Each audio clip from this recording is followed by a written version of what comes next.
In the name of the Father, and of the Son, and of the Holy Spirit. Amen. The baptism of our Lord is a major feast day this whole season, going from Christmas and through Epiphany. We've got so many feast days, they just keep coming up, one after another after another. Last week was the Feast of the Circumcision. In the middle of the week on Friday, which we celebrated at the Epiphany Lutheran Church on Thursday, was the Epiphany of our Lord, the revealing of the Lord to the nations. And here we celebrate the baptism of our Lord. It's the next big feast and big line of events in Christ's life. Here we are finding what's going on is a theological movement that happens by way of means, by way of physical stuff, like water. The waters throughout the Old Testament have gobbled up the wickedness of the earth in the worldwide flood. The wickedness of Pharaoh in the Red Sea, where all of his host are swallowed up. Prior to that, the Jabbok was used to gobble up pride as Isaac crossed the ford of the Jabbok, wrestling with the Lord all night and being disabused of any notion that any of his great acquisition or conquest had anything to do with his own capability, but was instead only a gift of the Lord. In the Jordan River in particular, we find that the Lord washes Israel. They cross this Jordan River, and it's almost like a replication of the crossing of the Red Sea. Here, in the Red Sea, being delivered from death by water, in the crossing of the Jabbok, or the crossing of the Jordan, now Israel is crossing from unfaithfulness in the wilderness to the Lord's faithfulness in the land of promise. That same river will be the location for so much other activity. It's the thing that contains the iniquity and the uncleanness of the people. It contains things like the uncleanness of the leprosy of Naaman. And so here, Jesus, shortly following the celebration of his circumcision, which is a pre-letting of sacrificial blood from a sinless sacrifice, unlike that letting of blood that's a reminder of the sacrifice that will bring forgiveness. Now John's washing here today is putting uncleanness on to the Lord. This sin, this iniquity, all of this filth that's been gathered up in the Jordan over the centuries is now finding rest on the head of Jesus Christ himself. The one who needs neither repentance nor washing of uncleanness to fulfill all righteousness, this one is being washed in these waters of baptism. Here are the words of Isaiah appointed for us to hear today. Behold, my servant, whom I uphold, my chosen, in whom my soul delights. I have put my spirit upon him. He will bring forth justice to the nations. He will not cry aloud or lift up his voice or make it heard in the street. A bruised reed he will not break, and a faintly burning wick he will not quench. He will faithfully bring forth justice.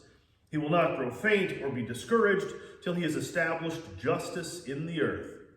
And the coastlands wait for his law.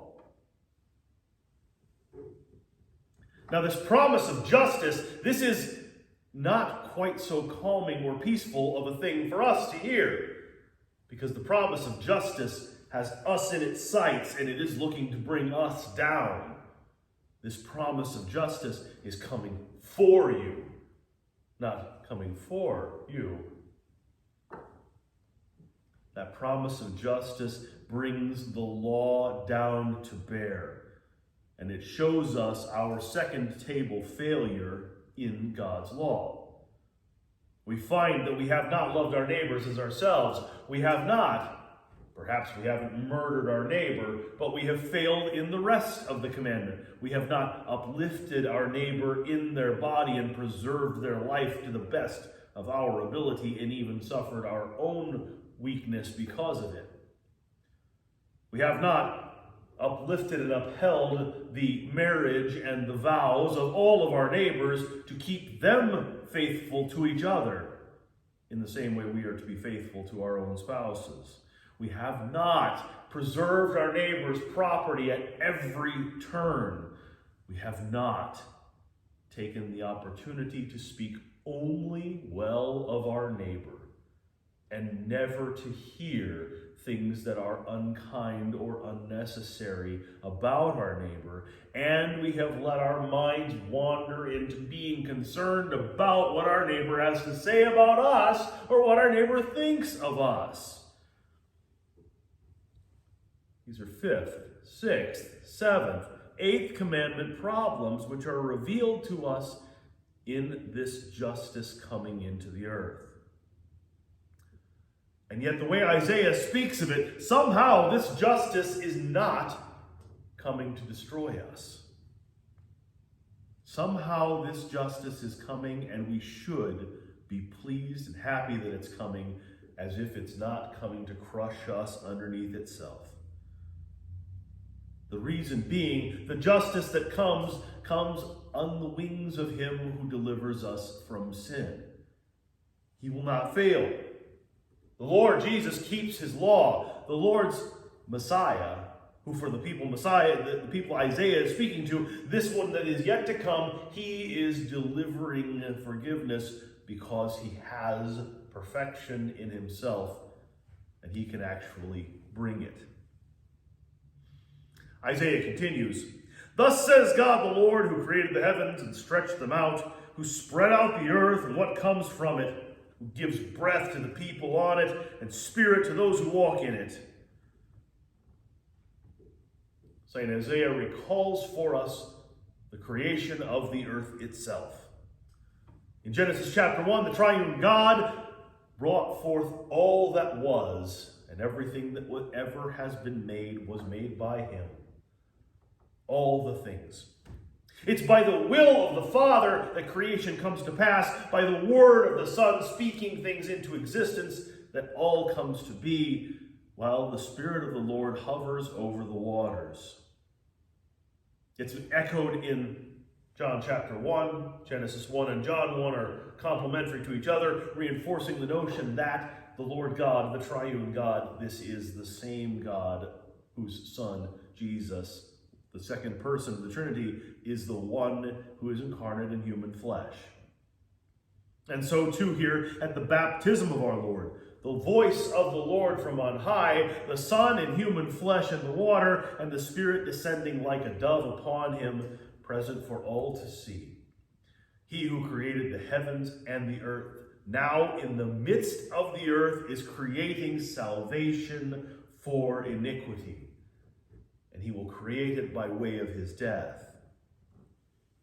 St. Paul tells us, do you not know that you were baptized into his death?